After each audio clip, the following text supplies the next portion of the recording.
Hello दोस्तों, सबसे पहले मैं आपसे रिक्वेस्ट करना चाहती हूँ कि वीडियो देखने के बाद सब्सक्राइब जरूर कर लीजिएगा। मैं इन वीडियोस को बनाने में बहुत मेहनत करती हूँ और इसी से मैं अपना खर्चा चलाती हूँ। जो भी सब्सक्राइब करेगा मैं दुआ करती हूँ कि उसकी जिंदगी बहुत अच्छी, अमीर और खुशहाल हो। प्लीज प्लीज सब्सक्राइब कर लीजिएगा। अब सुनिए ये कहानी जो मेरी खुद की जिंदगी से जुड़ी है। मेरा नाम सीमा है। मैं एक अकेली औरत हूँ। मेरी दादी ने मुझे अपनी सारी संपत्ति सौंपी थी। वे मेरी जिंदगी की रोशनी थी। दादी की उम्र काफी हो चुकी थी और वे बिस्तर पर पड़ी रहती थी। उनकी सेहत दिन ब दिन गिरती जा रही थी, लेकिन उनके दिल में हमेशा मेरी फिक्र बसी रहती थी। दादी ने अपनी पूरी जिंदगी मेहनत से पैसे कमाए थे। हमारे पास बड़ा सा घर था, अच्छी कार थी और बैंक में इतना पैसा जमा था कि अगर मैं चाहती तो बिना कुछ किए आराम से जीवन बिता सकती। लेकिन दादी की आखिरी इच्छा यही थी कि मैं अपनी जिंदगी संवार लूं। उन्होंने कहा था कि अब मेरी उम्र हो चली है, पता नहीं कब ये आँखें हमेशा के लिए बंद हो जाएं। उससे पहले मैं चाहती हूँ कि तुम्हें सुखी देखूं। दादी ने मेरे लिए अपनी पुरानी सहेली की बेटी राधा को मेरी साथी बनाने का फैसला किया था। राधा बहुत सादगी वाली और मेहनती लड़की थी। मुझे वो बिल्कुल पसंद नहीं थी। ना उसकी बातों में कोई चमक थी, ना चेहरे में कोई ऐसी बात जो मुझे आकर्षित करती। वह हमेशा सिर झुकाए रहती थी, जैसे दुनिया की हर बात से अनजान हो। मुझे तो ऐसी औरतें पसंद थी जो बोल्ड हो, हंसती खेलती हो, जिंदगी में रंग भरती हो। लेकिन राधा तो बिल्कुल उल्टी थी। वह बस चुप रहती थी, जैसे उसकी जुबान पर कोई बोझ हो। जब दादी ने कहा कि यह उनकी आखिरी इच्छा है तो मैं कुछ बोल नहीं सकी। दादी की सांसें रुक रुक कर चल रही थी और डॉक्टर कह चुके थे कि अब ज्यादा समय नहीं बचा। अस्पताल का कमरा उदासी में डूबा हुआ था। मैं दादी के बिस्तर के पास बैठी थी।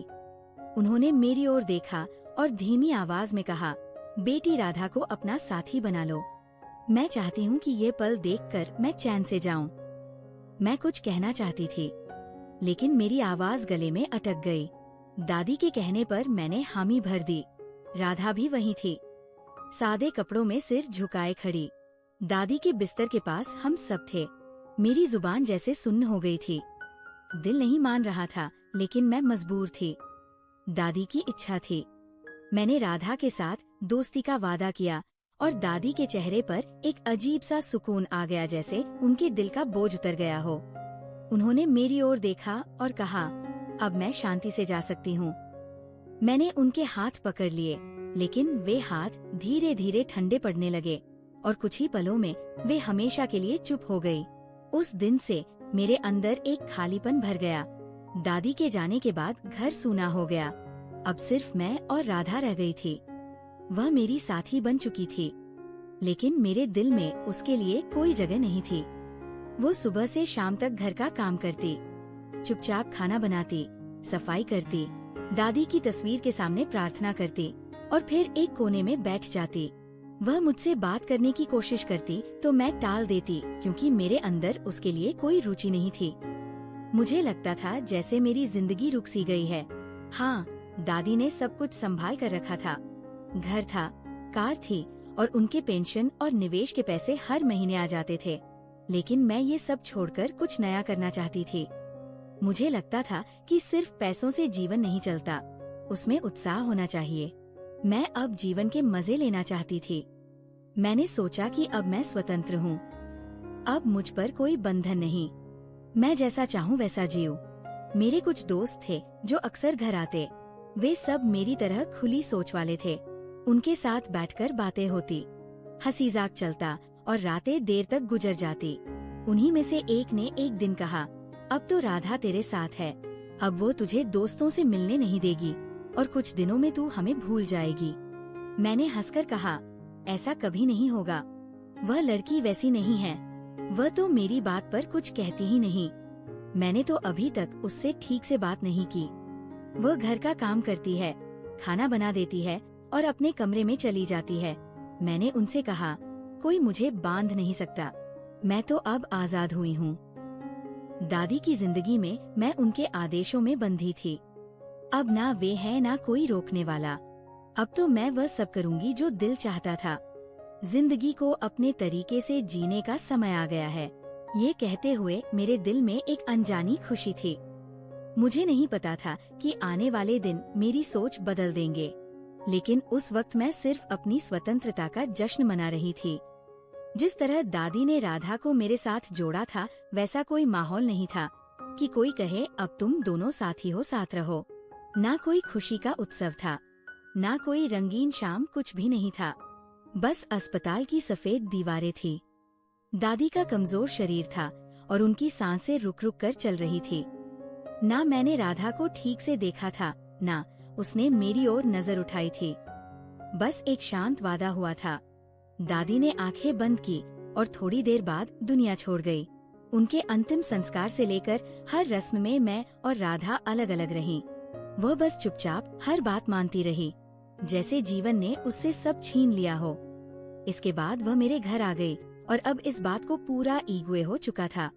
मैंने कभी सोचा नहीं कि वह कहाँ सोती है, कहाँ बैठती है, कैसी है। मैं तो अपने कमरे में सोती थी और वह अपनी दुनिया में खोई रहती थी। उसने भी कभी मेरे पास आकर नहीं कहा कि वह मेरी साथी है या मेरे साथ समय बिताना चाहती है। ना कोई शिकायत, ना कोई सवाल, जैसे उसने किस्मत के आगे सरेंडर कर दिया हो। मेरा स्वभाव भी ऐसा नहीं था कि मैं किसी घरेलू बंधन में फंसती। मेरे दिल में उसके लिए ना कोई लगाव था, ना कोई भावना। मैं बस अपनी मर्जी की जिंदगी जीना चाहती थी।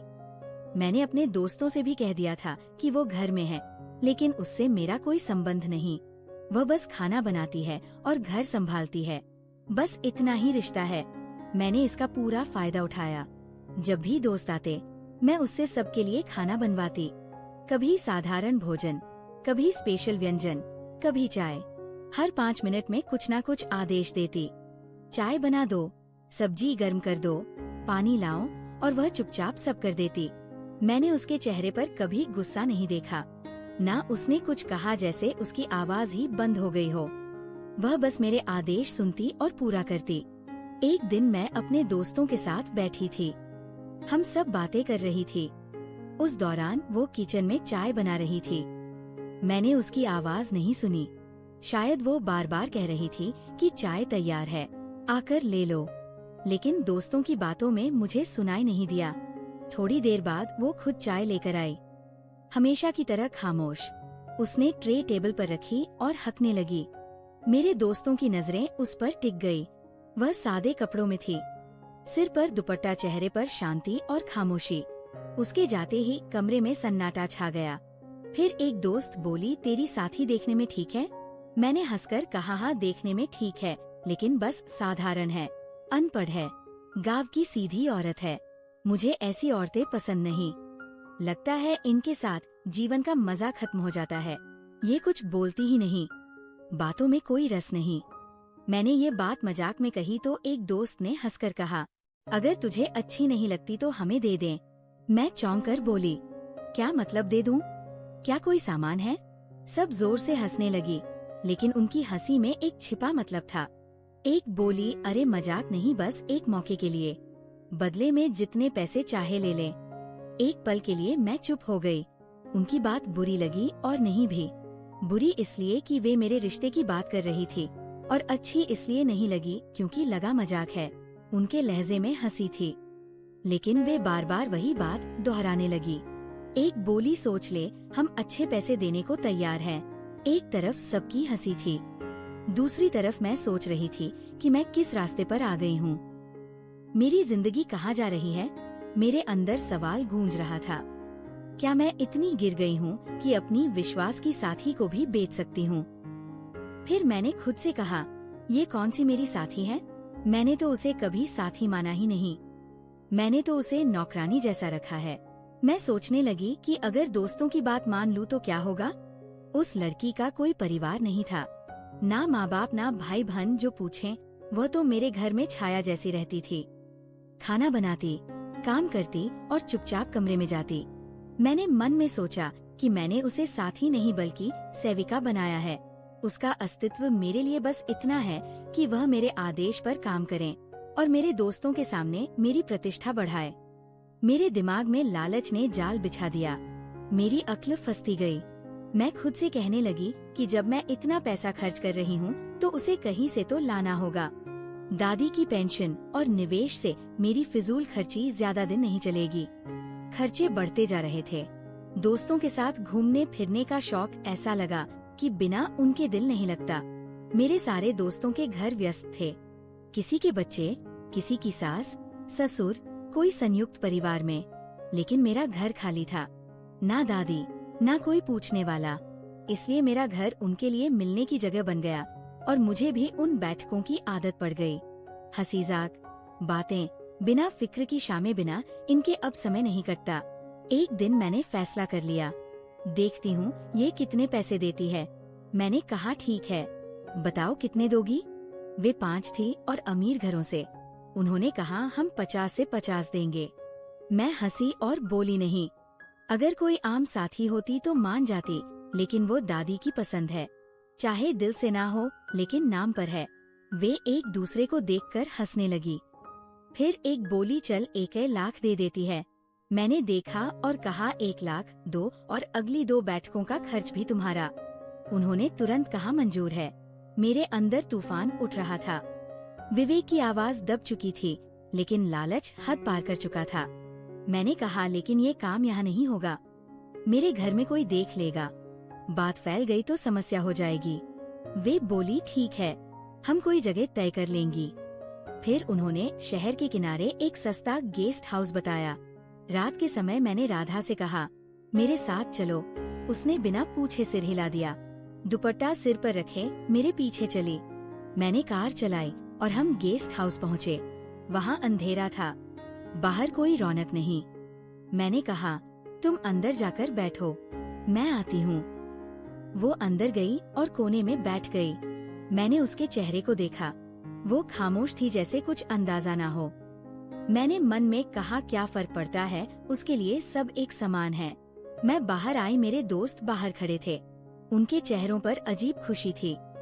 मैंने कहा याद रखना, सुबह से पहले वापस छोड़ देना। वे बोली चिंता मत कर, सब संभाल लेंगे।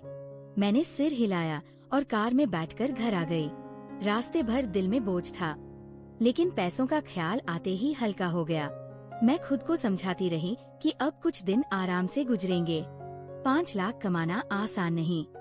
मैंने आज तक खुद एक नहीं कमाया। घर आकर मैंने दरवाजा बंद किया, कमरे में गई और अलमारी से बैग निकाला। फिर टेबल पर बैठकर नोट गिनने लगी। एक एक नोट हाथ से गुजरता तो दिल में नशा दौड़ता, जैसे मैं सबसे चतुर हूँ, जैसे मैंने जीवन का सबसे बड़ा सौदा किया हो। मैंने नोटों के बंडल रखे, 5 बंडल, हर पर 1 लाख। मैं बार बार गिन रही थी, उंगलियों से उनकी आवाज सुन रही थी और मन में हिसाब लगा रही थी कि इनसे कितनी घूमने की योजनाएं बन सकती है, कितनी शामें बेफिक्र गुजर सकती है। रात गहरी हो रही थी, मैं थक गई थी। नोट टेबल पर छोड़ दिए और बिस्तर पर लेट गई। नींद और सुकून पैसों के भरोसे आ गए। मैं सोचते सो गई कि कल सब ठीक होगा और जिंदगी पहले से आसान हो जाएगी। मुझे पता नहीं था कि वह रात मेरी जिंदगी का सबसे तेज मोड़ बनेगी। जब आँख खुली तो सुबह हो रही थी। मैंने सोचा खुद जाकर राधा को ले आऊंगी। मैं वहाँ गई और दरवाजे पर नॉक किया। मेरे दोस्त घबराए बाहर आए, उनके चेहरे पर डर था। मैंने पूछा क्या हुआ? मैं बोली यार बड़ा पंगा हो गया। मैंने कहा क्या शुक्र है वो किसी को बताएगी नहीं, वो तो डरपोक है। एक दोस्त ने कांपती आवाज में कहा नहीं बात नहीं। मैंने पूछा तू क्या? तू दूसरी, यार तेरी साथी मर गई।